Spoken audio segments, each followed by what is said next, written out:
Assalamualaikum warahmatullahi wabarakatuh. Kami dari kelompok 3 akan mempresentasikan materi kami yang berjudul Teknologi Informasi Software.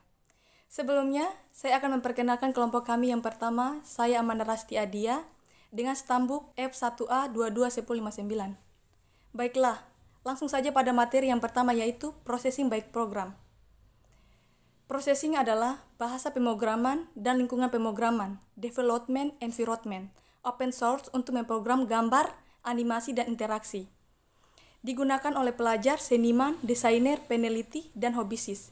Untuk belajar membuat properti dan produksi, processing digunakan untuk mengajarkan dasar-dasar pemrograman komputer dalam konteks rupa dan berfungsi sebagai buku sketsa perangkat lunak, software, dan tool produksi profesional.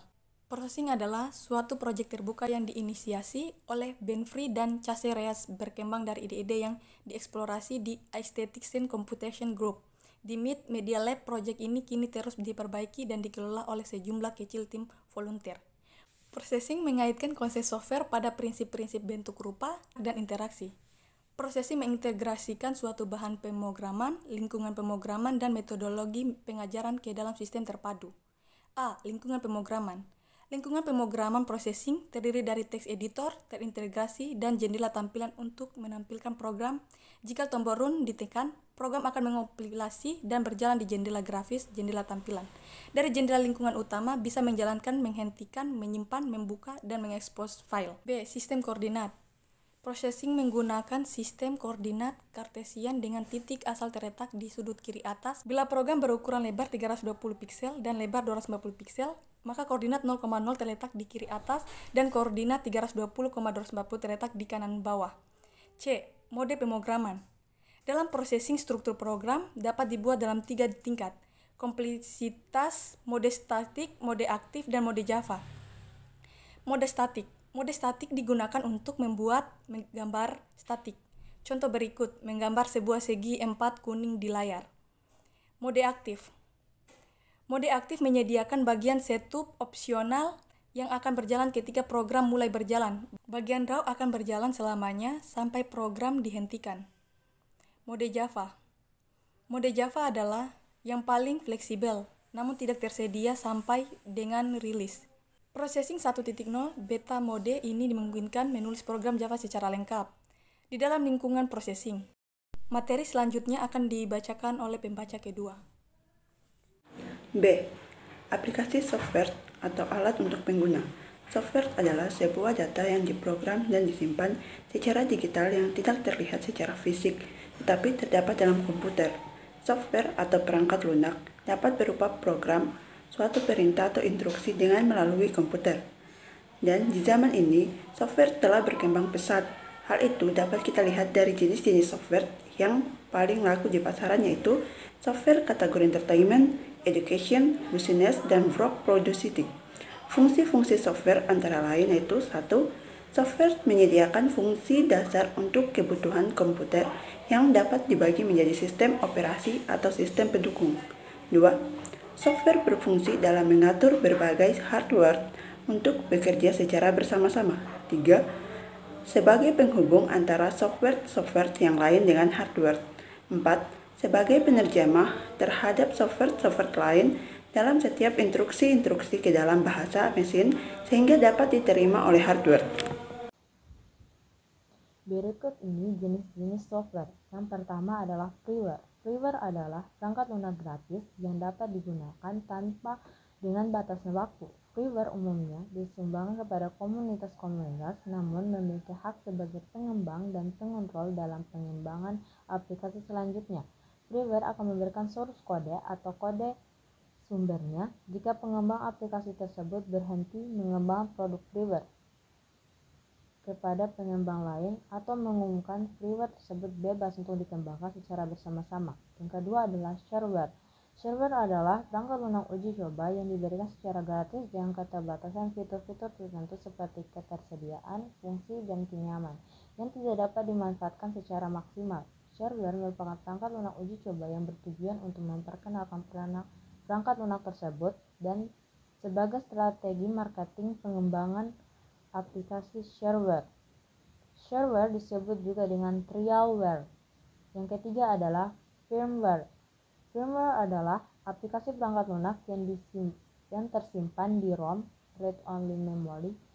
Firmware tidak dapat berubah walau tidak dialiri oleh listrik dan tidak dapat diubah tempat penyimpanannya di ROM, tetapi dapat dimodifikasi bergantung dari jenis ROM-nya, seperti EEPROM atau Flash ROM masih dapat diubah sesuai dengan kebutuhan.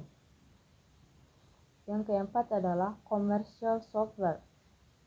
Perangkat lunak untuk tujuan komersil yang dapat dibeli kepada pendistribusi, pengembang software, atau kepada rekan pengembang software. Pengguna yang membeli software tersebut tidak dapat menyebarluaskan atau membagikan ulang software secara bebas dan tanpa izin penerbitnya akan dilegalkan. Contoh software berbayar komersial software adalah CorelDRAW, Adobe Photoshop, Microsoft Visual Basic. Net komersial software dilindungi Undang-Undang Hak Cipta. Yang kelima adalah free software. Perangkat lunak yang bebas untuk diutak-atik, baik itu bebas digunakan, disalin, dimodifikasi, dan diubah dengan beberapa keharusan yang dapat dinikmati oleh pengguna-pengguna berikutnya. Dalam konsep kebebasan, setiap orang dalam perangkat lunak bebas ini dapat mengkomersialkan dan mengambil keuntungan dari pendistribusian dan modifikasi kode sumbernya, serta dapat menyebarkan luas secara gratis. Yang keenam adalah open source software. Open source software adalah perangkat lunak yang kode sumbernya untuk diubah, dipelajari, ditingkatkan, dan disebarluaskan karena sifat perangkat lunak sumber terbuka adalah pengembangan oleh suatu komunitas atau kelompok yang terbuka mengembangkan perangkat lunak sumber terbuka. Yang ketujuh adalah malware. Perangkat lunak yang diciptakan untuk merusak sistem komputer, jejaring komputer tanpa izin dari pemiliknya. Malware disebut sebagai perangkat perusak yang berasal dari kata malicious dan software. Istilah virus komputer digunakan sebagai sebutan dalam jenis perangkat perusak. Jenis-jenis perangkat perusak meliputi virus komputer, kuda Trojan atau Trojan horse, perangkat iklan, adware, tracing komputer, rootkit, perangkat jahat atau crimeware, dan perangkat lunak jahat lainnya. Sebelum kita melanjutkan materi ke hubungan antara software dan hardware, perlu kita ketahui pengertian dari hardware dan software. Software merupakan kumpulan data elektronik yang disimpan dan diatur oleh komputer. Contoh dari software yaitu yang pertama, sistem operasi, yang kedua, software aplikasi. Kemudian hardware. Hardware merupakan salah satu komponen yang ada pada komputer yang bisa dilihat secara kasat mata dan disentuh oleh fisik. Contoh dari hardware yaitu yang pertama, perangkat input, yang kedua perangkat proses, dan yang terakhir yaitu perangkat output. Baik, saya akan menjelaskan mengenai hubungan hardware dan software. Hardware merupakan bagian fisik dari komputer. Hardware tidak dapat menjalankan tugas tanpa adanya software. Hardware merupakan perangkat elektronik yang dapat kita sentuh, mempunyai 4 kategori yaitu input device, output device, storage, dan internal komponen. Contohnya, keyboard, mouse, monitor, printer, CPU, hard disk, RAM, ROM, dan lainnya. Software merupakan kumpulan perintah yang menyuruh komputer untuk melakukan sesuatu. Software tidak dapat dijalankan tanpa adanya hardware. Software tidak dapat disentuh tapi ada dilihat. Mempunyai 3 komponen yaitu sistem software, programming software, and application software.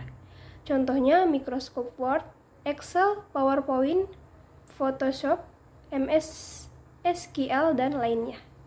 Baik, saya akan melanjutkan materi dari teman saya sebelumnya, yaitu interface pengguna atau user interface, atau disingkat dengan UI.